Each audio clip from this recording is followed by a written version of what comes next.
Hey everybody, we're back for another Drinking with Authors. This time we're talking with Jacey Bedford about her newest book. In fact, it's actually a standalone fantasy novel, which is very, very rare in the business. It's called The Amber Crown. Okay, it just came out like this past week. Okay, so you definitely want to go out and check it out. We're going to talk about that. We're going to talk a little bit about writing and whatnot, just like we normally do for Drinking with Authors. Okay, I'm drinking a double oaked Woodford Reserve bourbon here. So that's what I'm drinking. And Jacey, what are you drinking? I'm drinking a concoction of orange juice and soda. Very sober. Very sober. Sober's fine. I might not be sober by the end, depending on how much I drink, but that's fine. Yeah, well, I'm not the important one, right? You're the important one for this. Oh, I wouldn't say that. Okay, so let's move into the Amber Crown. Why don't you start off by, introducing yourself, maybe mention some of your web pages and Twitters and things like that, and then launch into the book. Okay. Yeah, thank you very much. I am Jacey Bedford, and The Amber Crown will be my 7th book. I've written 2 trilogies so far. One of them is science fiction, that's the Sci-Tech trilogy, and the other one is historical fantasy, that's the Rowan-Kind trilogy. But as Joshua said, my current book is a standalone, and it's again kind of historically based, but not quite. It's based in the Baltic states, and I got interested in that part of the world when I fell down a Google rabbit hole, you know how you do, and I was bouncing along from one little factoid to the next, and I came across the Northern Crusades. And if you'd asked me to say, what do you know about the Crusades, I would have gone Jerusalem, Richard I, hot arid desert and things like that. But the Northern Crusades went on from about the 12th to the 14th century and brought Christianity, whether they wanted it or not, to the Baltic states. So the Baltic was fairly late to be Christianized. I'd always kind of assumed that whole part of Northern Europe was Christianized at more or less the same time as the UK, or as it was then Britain, but it wasn't. It was much later. So although I didn't set my story in that time period, it did leave me with this understanding that paganism was not really wiped out of the Balkans, and probably not wiped out at all, but not officially wiped out until about the 14th century. So paganism lasted, and therefore so did magic. And this is what led me into setting the book in the about 1600s or thereabouts in the Baltic states, although I have messed about with history cruelly, and I apologize to anybody who lives in Latvia or Lithuania. I've taken ideas from it without actually taking the actual history. So yeah, it's kind of that's what it is. So you wouldn't, because of that, you wouldn't call it like necessarily a straight historical fantasy or even a like alternate history kind of thing? Not really, no. My other one, the Rowan-Kind trilogy, which was set in Britain in 1800 to 1802, did have a lot of real history in it. I ended up with George III, who was steadily going mad at that particular point in time. I ended up with him going mad for a magic reason, but I did introduce some real characters from history into that.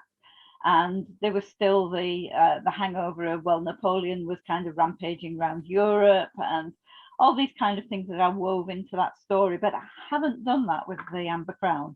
But I've tried to bring in the architecture, the food, the costume, a little bit about background history, but not an awful lot.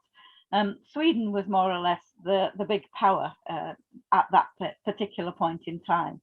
But rather than having Sweden coming in with heavy jackboots, I have a Swedish marriage, which has kind of ensured a bit of political stability for my country, which I've called Zavonia, but is actually covers the ground that Latvia, Lithuania occupy at this day. Okay, so it basically just has the atmosphere of that time period. Yeah. That's about that. Yeah. About it. Yeah, bit of verisimilitude, we hope. Well, just reading like the back cover, just so everybody knows, I didn't get my copy until like literally like 2 days ago or whatever, so I haven't had a chance to really start reading this one yet. I thought it would be here earlier than this. But you know, the back cover mentions, you know, the king is dead and the queen is missing, which seemed to be, you know, kind of fairly common in fantasy novels. So what would you say makes this fantasy novel unique? It's told from 3 points of view, and the first character on the page is Valdas, who is the king's bodyguard, which is a bit unfortunate since the king has just been assassinated. Valdas was in the wrong place at the wrong time to help the king, but in the right place at the right time to actually not lose his head over it. So Valdas is one of the main characters, and his viewpoint kind of holds everything together. But I have another character who is Mirza, who is a Vacation witch, and she's basically a witch healer, and she knows about magic, and she gets saddled with looking after Valdas in the magical world by the dead king, because she can walk the spirit world, and he basically gives her a job to do. And the third character is the assassin, who is slightly more nuanced than you would expect. In fact, he's very cool and calm and good at his job on the surface, but inside he's an absolute mess, and he's got more hang-ups than an average wardrobe full of coats, you know. And I really enjoyed writing him. He's got the biggest journey to make. So although yes, the king is dead, the queen is missing, it's not from the point of view of the court and the queen. They are characters in it, but not main characters in it. You keep mentioning magic. How would you describe the magic system in the world? I've got two magic systems. One is blood magic, which is dangerous to the user because you need to sacrifice something yourself if you're going to do anything drastic. So maybe for if you want to induce a miscarriage in the current queen so that there aren't any heirs born, you might lose a little toe. If you want to kill a king, you might have to lose something a lot more significant, which is why you might employ an assassin. And then there's natural magic, which is Mirza's magic, which is walking the spirit world and being able to scry and that kind of thing. It's a much more gentle, holistic magic. Like more along the lines of like an herb witch or a head witch or something along those lines. Yeah, something like that, yes. Okay, cool. That sounds very interesting. I enjoy reading your books. I've read the first part of the Sci-Tech trilogy at this point. So and you're one of our Zombies Need Brains authors, and I hear you're going to be doing a Sci-Tech short story for. I have got a Sci-Tech story half written. It's nearly there, I promise. Yes, we're waiting for it. Yeah, you'll have it by the end of the month, I've promised. That will be for people that don't know, that will be for our Brave New Worlds anthologies. So yeah, we're trying to get all finalized, like table of contents and all that kind of stuff finalized here, hopefully within the next month. But why don't you talk a brief moment about working with Zombies Need Brains and the past and because you've done what, 3 so far? I think it's nearer 5. I think this might be the 6th, in fact. This is the 6th? I think it might be the 6th. It's either the 5th or the 6th. I'm not very good at math. Yeah, the last one was Derelict. But yes, I'm just kind of looking across at my shelf there. I think there are at least 5 there, which is great. I think there's nothing motivates me better than having a deadline. And then watching it whoosh by. Yeah, I'm going to say I'm not quite as bad as Douglas Adams, who said he loved the sound as they whooshed by. But yeah, I don't write a lot of short stories these days. Well, you're probably the same as I am in terms of the fact that if you've got novels under contract and you've got a specific finish date for those, it's really hard to kind of break off and think, oh, I've got a really good story for a really good idea for a short story. What shall I do now? No, I will finish the novel first. But having the Zombies Need Brains, and it has been only kind of one a year or something like that, that gives me the incentive to actually put pen to paper and write a short story that is something different from what I've been working on. And I think that's what's also important, is that you can be a bit self-focused when you're working on a novel. Yep. Even if it's a standalone rather than a trilogy, it takes up a lot of your brain space and energy. So yeah, it's nice to be able to write a short story now and then.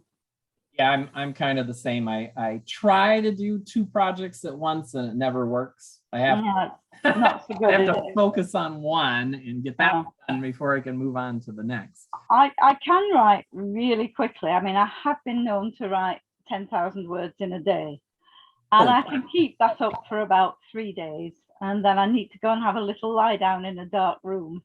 I can't keep it up for very long. I suppose really, yes. And it all depends, doesn't it? Because I still have a day job, so I have to fit the day job in between the writing, or fit the writing in between the day job.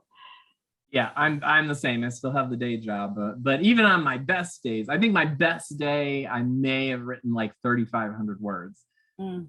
I pretty much am much slower. I maybe do 1,000, 2,000 words a day, somewhere in that range. I try to do a minimum of 1,000, especially when I'm like already really into the book. Well, a minimum of 1,000 will give you 30,000 words in a month, and that's pretty good going. Yes, exactly. So, and that's how they get done. Yeah, that's exactly you just keep that pace up. But since we've kind of segued into it, why don't you talk a little bit more about your writing process, like for a novel? Let's focus on the novel first. So you're getting ready to put a novel together, or you have an idea for a novel. What's your process for getting it down on paper? I usually end up with an idea for a beginning, and it may only be a character in a situation, usually a character in a kind of perilous situation, if you like, or at least something which threatens the character's equilibrium at that point in time. So for the Amber Crown, the first scene that came to me was Valdas off duty. The first time he'd been off duty for several months. He's gone down into the low town. He's in a tavern with his favorite whore, and all of a sudden the big bell on the hill rings the death knell of the king. So, you know, the king dies on the first page or before the first page, but it's that oh shit moment that Valdas is stuck with. You know, he's the king's bodyguard. The king has been killed, kind of, you could say, on his watch, because he's in charge of everything. But obviously he wasn't at the palace at the time. So it all really stems from there. And the High Guard, if the king is killed on their watch, they all forfeit their lives. So Valdas immediately thinks, right, I've got to go back to the palace. I've got to turn myself in, and they'll give me time to find who's actually guilty of this before they top me. But then they'll top me, and that's it. You know, this is a really good position, so hard won and so easily lost. He knows he's going to die at that point. Except it doesn't kind of work out like that, because when he gets out and up to the palace, he discovers that he's the one who's been blamed for the murder. And that means that he's got a couple of friends still who are between him and the palace, and neither of them will let him in. So he can't go, he can't confess, he can't aim to be killed himself as penance. And so he basically says he will find out who's done it, and he doesn't know how, and he doesn't know why, but he's going to have to do it. And that is the engine that kicks off Valdas's story. Do you plot anything out ahead of time, or are you like me? Do you just sit down and start writing with that? I sit down and write the first bit. I sat down and wrote up to that point, and then I kind of knew where it was going to end, and I knew I wanted it to be a standalone, but the middle was covered by stuff happens. You know. Yeah. So no, I did not plot it out at all before I started writing it. And probably I got about 10,000 words down before I had to sit and scribble something on the back of an envelope to remind me of what direction I was going in. And then, of course, bringing the other characters in, they've also got their own character arcs, which is quite interesting as well. Mirza, she is a Bacchaitian witch, but she's very newly appointed to be her tribe's witch healer, that should be, because the old woman who was her mentor, as she was an apprentice for 6 years, was definitely, they were at odds, and she wouldn't kind of release Mirza to basically say she'd finished her training. And although Mirza could have been released a year earlier, she wasn't released until the mentor dies. And the mentor dies, leaving doubt in the tribe's mind as to whether Mirza has killed her or not. So they do have to accept her as their witch healer, but they're not comfortable with it. And they're not comfortable with Mirza. She has a witch mark. She has a port wine stain mark on her face, and they think that anybody who sleeps with her, well, their tackle will just fall off because she's like that. And so she's kind of an unhappy virgin, if you like. So she does eventually have to go and find out what the rest of the world is like when she gets together with Valdas. Valdas likes women. Valdas is very keen on women. He will take no for an answer, but he will always ask the question. He likes, short, tall, fat, thin, any age you like. As long as they're warm and willing, Valdas is quite happy to oblige. Or as his phrase goes, whenever has Valdas Selecki not risen to the occasion? So yeah, he's very different from both Mirza and Lind in that respect. But he's kind about it, I suppose you could say. He hasn't lost the joy of it. Yeah. Would you say that that's standard for your writing process, or was that how this book got written, but your other book was written differently? It's fairly standard. The only book I ever plotted out in advance was Winterwood. And I plotted that one out in advance because I did NaNoWriMo with it years and years ago. And so I basically, I did pretty much the same as I usually do. I got the first little bit down, but then I did plot it out more carefully. I think I actually prefer not to do the plotting, or that half and half bit. Neither quite a plotter nor a pantser. Maybe I'm a plantser, I'm not quite sure which. People call it discovery writing. You really want to find out, so you have to write it to find out. But I do usually have the end in mind, because you kind of need a direction to move in. Yeah, I when I do it, I've never outlined, and I've never, even the plot synopsis that you have to hand in to sell a book, like to DAW or something like that. Yeah. And that's like a half a page, and I'm just like, this is kind of what I think is going to happen. Yeah, I sold Crossways, which was the second SciTech book. Hang on, just pouring another drink here. That's good. I didn't want to pour it down my keyboard. I sold that on a one-page synopsis. And and then when Sheila bought it, I had to go, right, now what are we going to do? I'm not even comfortable with those one-page synopses, because what I found is that if I plot it out, I don't want to write it anymore. I know exactly how you feel, yeah. And I'm a little bit the same. I have to kind of know the direction, but I don't really want to know the detail at that point. And it may be that while I'm writing it, something else will clue me in, and I'll go off at a tangent, and the ending will change. But yeah, I do like to leave myself open to the suggestions that kind of pour in from the ether while you're working. Yes, I pretty much rely on them now.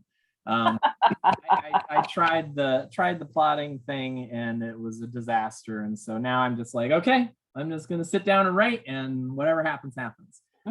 This does beg the question. I'm sure a lot of writers out there have this question. If you're not plotting it out and you're just kind of letting it go, how much does that affect your revisions? When you go back and revise it, do you find that you have to do a lot of revisions, or is it pretty much good the way it is the first time through? No, my first scenes often stay the way they are, the ones that first came to me. But I do end up doing quite a bit of moving around in the revisions. I think, you know, I can't say I move around things a lot. I mean, obviously there's a timeline I have to stick to, but especially working with 3 characters and independent chapters from each viewpoint, I did end up moving those around quite a lot. Originally, Mirza didn't appear until chapter 9, and then I ended up, she's in chapter 2. So so those things have moved, and I ended up realizing that although I had a coherent story, I could really just do with adding a bit more onto the front of it. So that's kind of what happened with Mirza. She had a story that started when she met Valdas, but now she has a story that starts when she finds her own troubles, which is before she meets Valdas. Yeah. Yeah, mine generally I don't have to do a lot of revisions. Right. Usually works out well. I don't know if that's part of my mathematical mind or at work there or whatever, but and I think that's also the fact that I write so slow. I'm not doing 10,000 words in a day, so you know, right. I write 1,000 words and then I get to think about it, and then the next day yeah I get to think about it. I have a friend, Karen Travis, who writes well, she's written a lot of Star Wars books, and she's written her own series, and she basically says that she doesn't end up doing very much revision at all. More or less she goes through it in one and that's it. And I think, gosh, how wonderful would that be? I have certainly never managed that.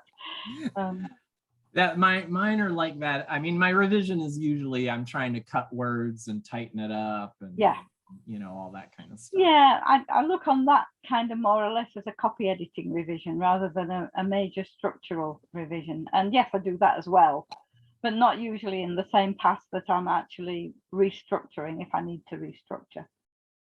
And like you said, it's certainly infinitely more complicated once you have 3 characters you're following as opposed to just 1. Yeah. Most of mine, I'm following 1 for the majority of the novel, and it isn't until later in the series that it gets into multiple characters. So yeah, I had multiple characters in the Sci-Tech trilogy, but basically 2 major characters and very occasionally a viewpoint from another character's point of view, because it was something I couldn't get with either of my 2 main characters.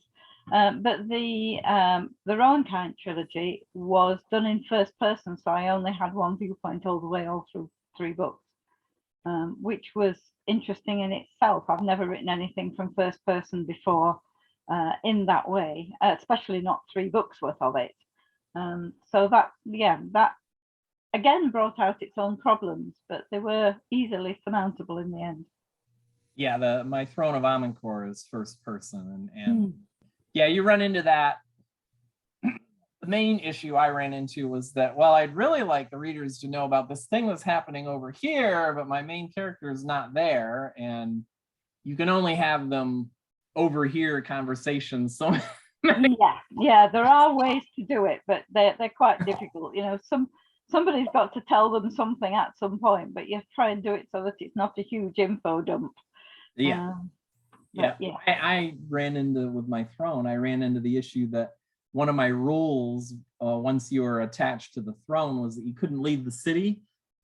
And in book 2, I needed my main character to leave the city, and I'm like, what the heck am I gonna do? Book 1's already out. I can't break that rule. I made that rule in book 1, and I think those kind of things though are actually beneficial in the end, because it really forces you to figure out a way with your system to make things work, and I came up with a really cool way in my book to make that kind of thing work. And retrospective continuity is very difficult, isn't it? Yes. So, yeah. And so let's turn to short stories then. Is there anything different that you do when you're writing a short story? No, I don't think so. I tend to tend to kind of motor through it fairly quickly, except for this last one that I'm trying to write for you. Yeah, I tend to just kind of go through it fairly quickly, and I use Scrivener when I'm writing novels, but I tend to write short stories just in Word, so they're usually fairly linear, and I don't have to chop them up and reposition the sections as I might do with a novel. Yeah. Do you feel like your writing changes at all from writing a novel to writing a short story? Like, I know, just personally, I know when I try to write a short story, I have to be really, really, really careful because I'm used to writing novels. Yeah. And you can say basically anything you want in a novel, at least some. Yeah, the pacing is so vastly different in a short story, isn't it? I mean, you've got plenty of leisure time in a novel to get the pace right, and sometimes in a short story you really just haven't got the luxury of time, especially if you're writing to a specific word count. I mean, the word counts for your short stories are usually around 6,000 words, and I'm quite all right with 6,000 words now. I had a great deal of difficulty when I first started writing short stories. They were coming in at 750 to 10,000 words, which, you know, if you're trying to sell a short story, that a 10,000 word short story is not an easy sell to a magazine, is it? There are very few that will take a story of that length, but not very many. Not many at all. Even for zombies, which is 6,000, 7,500, there's not very many anthologies that accept that high. They want, most anthologies want 5,000 or shorter. 5,000 or shorter, indeed. And a lot of magazines want 5,000 or shorter. And I'm getting better. I can now write shorter stories. I just have to kind of think of the word count before I start, and then it somehow seems to work out quite well. If I know I'm aiming for 3,500 or 5,000 or whatever, then I can usually turn it in that time. Knowing that I've got 6,000 in the zombies stories, that makes it a lot easier. Yeah. Well, you know, you can go up to 7,500, right? All right. Okay. Don't tell me that. It doesn't have to be right at 6,000. 6,000 is supposed to be the average. Right. Okay.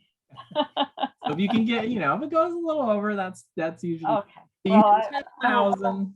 I won't worry about it too much. We're a little concerned, but right. But yeah. Yeah. I mean, if 7,500 is an average and most people turn in at 6, then somebody's got to do 5 or 4.5. So yeah, I won't exactly. But it usually works out. Usually if somebody comes in at 7,500, there's somebody else that comes in at 5 and so I'm not, as the, you know, owner editor of Zombies, I'm not that concerned. If you're headed towards 7,500, that doesn't bother me at all. Yeah, it's when you hit 10,000 that we're like, okay. No, I won't do that to you. I promise. And you have to give yourself a little break on this because you have this book coming out, right? You have that. Yeah, I'm writing a lot of blog posts for it at the moment.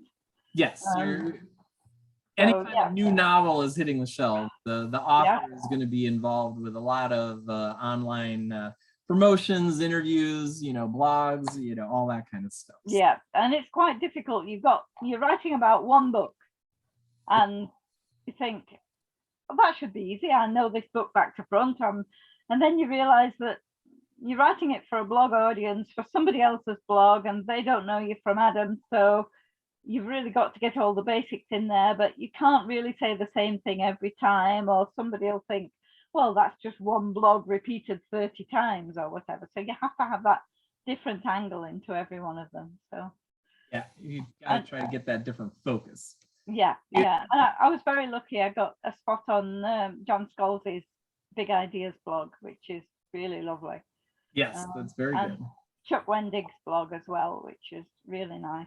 But you know, you still have to write a piece for every blog, whether it's a huge blog or a friend's blog or whatever. And I've got quite a lot of blog swaps with people as well, which is nice because it means that they'll put stuff on my blog as well. So always useful. I try and do a blog post every week on a Tuesday. Yeah. Try. Where is your blog? It's on WordPress, and it's Jacey Bedford on WordPress. But if you go to my website, which is all the W's, jacybedford.co.uk, there's a link to the blog as well. Okay, because I know I've been on your blog a couple times, and not recently, but well, whenever you're ready, you're very welcome. Well, thank you. So what? Oh, we've been on here for a little bit. So what piece of advice do you think you would give up and coming writers? What is your major piece of advice? Tenacity. Because I think there are an awful lot of really good writers out there who never get published because they give up before the end. And my first book that came out, which was the first of the SciTech books, I took that to Milford, which is the writers' workshop, the week-long writers' workshop in the UK. I took that to Milford in 1998, and it was finished then. Finished for some value of finished. Yeah. And it was actually published in 2014. So my overnight success took 16 years. Yeah. And it's awfully easy to give up before you get to the end. And I think you just really have to keep going. I used to be in a Usenet news group called Misc Writing in the days of Usenet in the late 90s. And everybody there was really encouraging. They were fabulous. But if you wrote and said, I finished a piece, or I finished a book, or I finished a story, there would be 3 or 4 people who would automatically say, right, what else are you going to do? Get your bottom into your chair, your fingers on the keyboard, and write something else. You were never allowed to let up for a moment. And that was quite right, really. By the time I actually sold my first book, I had 7 books written. So, you know, Amber Crown was one of them, and the Winterwood and Empire of Dust, which was the first SciTech. So I still have, because obviously I did a 3-book deal and they came out as trilogies, and I had to write some new books that had not already been written. I've still got 4 books in my book depository that I can probably, I think they've got legs. I think they'll get published sooner or later. Yeah. I mean, mine's the same thing. It took me 10 years from when I first sat down and said, okay, am I doing this for kicks, or am I actually serious about being published? And it took 10 years from that point. And like you said, it was my 4th novel that I wrote that is the one that finally sold, The Skewed Throne. Right. Yeah. So I had 3, I still have 3 other novels that I wrote before that, and that are kind of in my trunk. And do you go back and revisit them and think, how can I improve this, or is it good enough already? When I go back and read them, I never say that it's good enough at this point. I think the idea is still good enough. The writing, though, is not there anymore. So if I were going to dig any of them out, I would basically have to start rewriting them from scratch, because I especially the first 2, because I wrote book 1 and book 2 of a trilogy as the first 2. And you know, those I look back and I'm like, what I notice is that I think the writing's good, but at the same time, I've learned so much since then that I'm like, okay, I wouldn't be able to send this to somebody in good conscience and say, you know, you need to publish this. Right. I made that same mistake of writing 2 parts of a trilogy. And I had an agent in those days, not the same agent that I have now. But she tried to sell the first one, and we nearly bought it from HarperCollins. So they don't send out letters like that unless they really did nearly buy it. Yeah. But of course, while she was trying to sell that one, I was spending another 2 years writing the second part of that trilogy. And of course, when she couldn't sell the first part of the trilogy, the second one was dead in the water. You can't do anything with it. I couldn't turn it into a standalone particularly. So yeah, that was a rookie mistake. After that, I wrote standalones which could be turned into trilogies, which is what happened with Empire of Dust and with Winterwood. Yeah. I knew that I could either, when it came to the last chapter, I could either wrap it up completely or I could leave a couple of loose ends for the next book. Yeah. Yeah. I never liked writing cliffhanger books. No, I don't believe in cliffhanger books. No. There was I will mention no names and no series, but there was a series of books which I absolutely loved, except the author always left a cliffhanger at the end. And of course, it would be another year before the next book came out, by which time your frustration at finding the cliffhanger had kind of melted a little bit, but so had your memory of the book.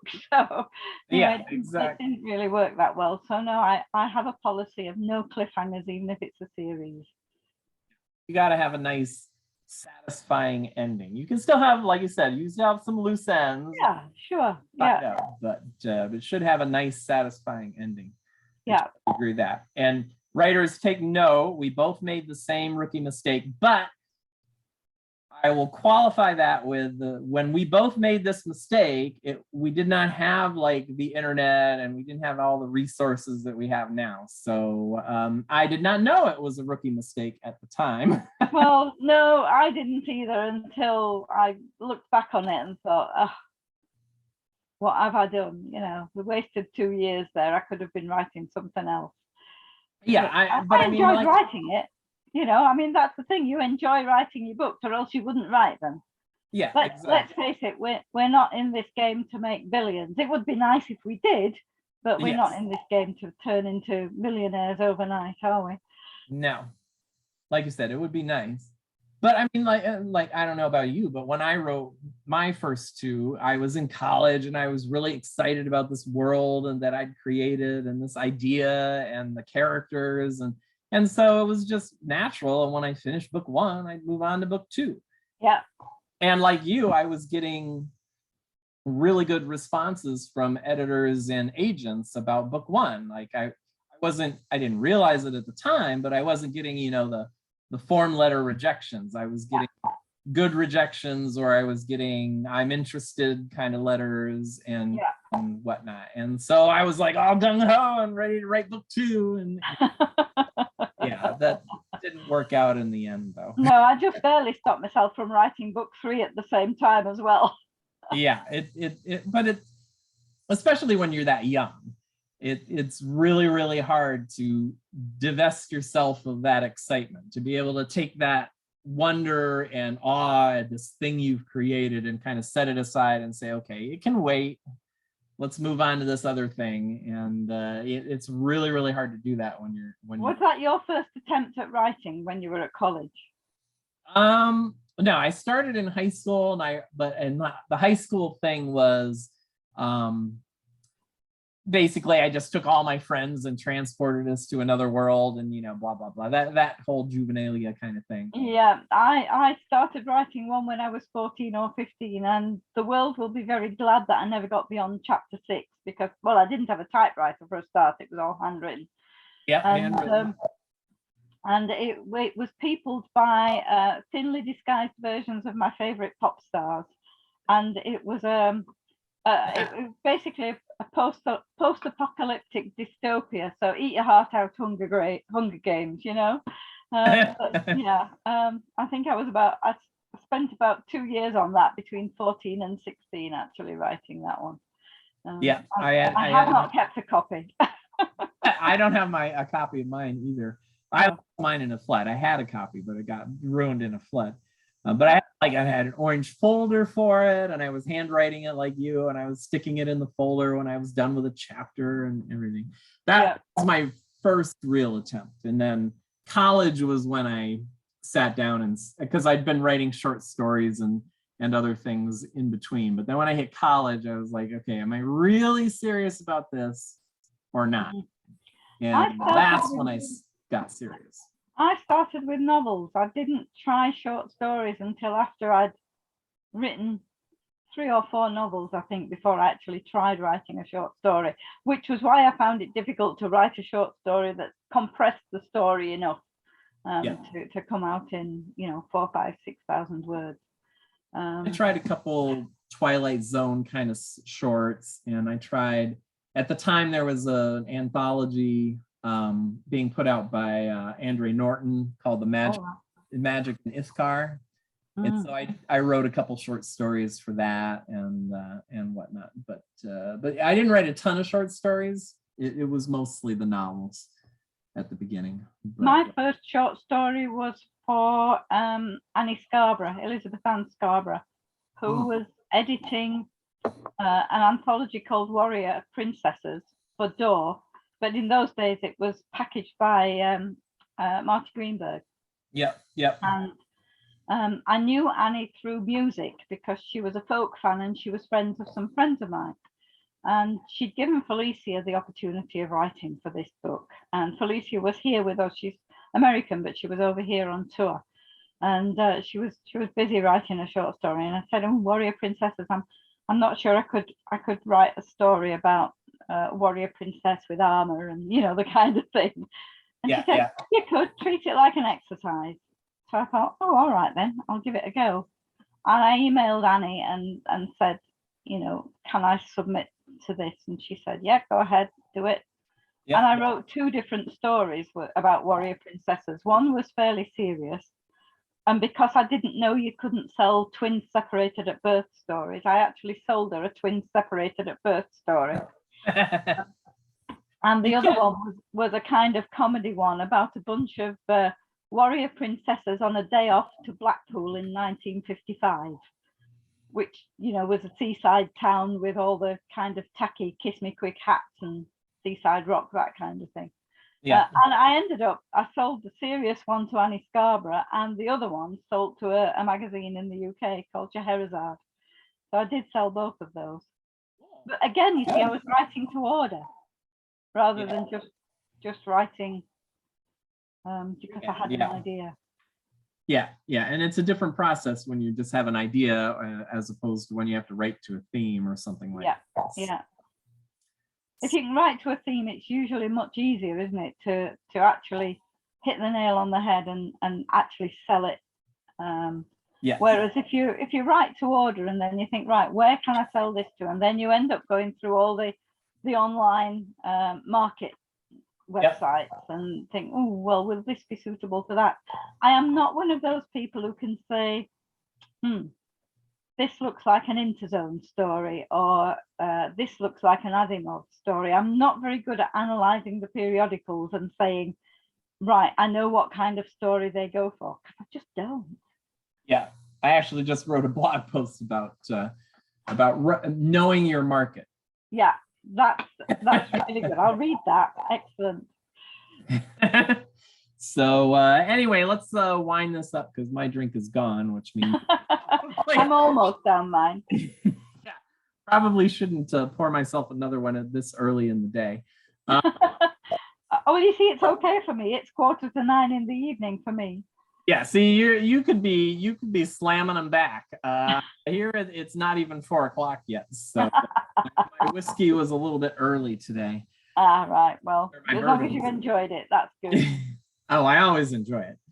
So everybody, remember, it's The Amber Crown, okay, by Jacey Bedford. It's a standalone fantasy, so that's rare, remember. So go out and pick it up and check it out. In particular, if you do pick it up and read it, Jacey would love if you would leave a review of it. Reviews are very, very important, especially on places like Amazon and whatnot.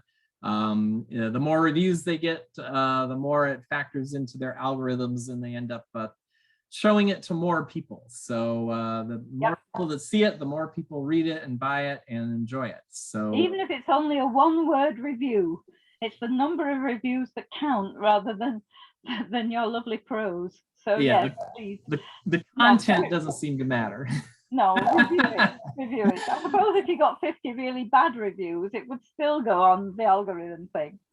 I'm sure, but I doubt Amber Crown gets any bad reviews. The reviews that it's had already, not many of them already, because it only came out 2 days ago, but the reviews that it's had already have been very kind. Yes. And I got a really nice review in Publishers Weekly, so that was good as well. Well, I can't imagine that it would get a lot of bad reviews because, like I said, I've read a bunch of your short stories, obviously, and I've read some of your other novels as well. So I definitely recommend everybody go out and check out The Amber Crown by Jacey Bedford. Any last thing you want to mention, like webpage or Twitter or anything? Oh, yes, the webpage is all the W's. .jacybedford.co.uk. That's Jacey Bedford, all one word, no gaps or hyphens or whatever. Twitter, I'm at Jacey Bedford, and you'll also find me on Facebook if you put in Jacey Bedford Writer. So yeah, I'm around. I like talking to people. I usually answer emails, maybe not the same day I get them, but I will usually answer people's emails. If you want to write to me, please feel free. You'll find my contact details on my website. Yes, and Jacey Bedford, I met her in person multiple times. She's a very lovely woman. So, definitely feel free to approach her. She's very, very sweet. And I want to thank you for being here today and chatting with us about your new book and also just writing in general. I'm sure our writers appreciate it. Thank you very much for having me, Joshua. It's been lovely to see you again. Yes, I hope to get to see you in person again sometime soon. That would be nice, wouldn't it? Maybe, I don't know, when's the next, Worldcon Glasgow 1925. I think 2025, is it, or 2026? If it's in Glasgow, yeah, then I will definitely put it on my calendar. Right now, I'm just hoping that, we can do Chicago next year. Yeah. At least in person. I did do Worldcon this year in DC in person, but it was a completely different kind of Worldcon. I mean, there was 1/5 the people, and it was very bizarre. Yeah, I was planning to be in New Zealand the year before. I mean, luckily I got my air ticket money refunded, but it was such a disappointment not to be able to go to New Zealand. Well, not to be able to go to New Zealand anyway, but New Zealand for Worldcon would have been wonderful. Yeah, I was also in the same boat. I had plans, I had a hotel, I had I had everything. And unfortunately, thankfully though, I got everything refunded. Yeah, me too. But it took a while, but I did get it in the end. The hurt still hasn't gone away though. I was really looking forward to seeing New Zealand. Yeah, maybe they'll apply to do it again, although because they did do a Worldcon, although they did it online. So maybe that will count against them if they try and do it again for a real physical Worldcon. Might be I would hope not. Before they can do again.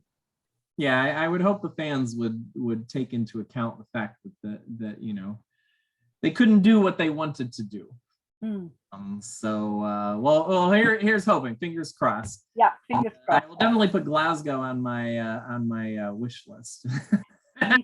Me too. That would be very easy. Yes, that would be very easy for you. Yeah. Again, thank you for being here. Everybody else, go out, buy Amber Crown. Buy Amber Crown. That would be really lovely. Thanks, Joshua. Thank you for being here. I'll talk to you later. Okay. Bye. Bye.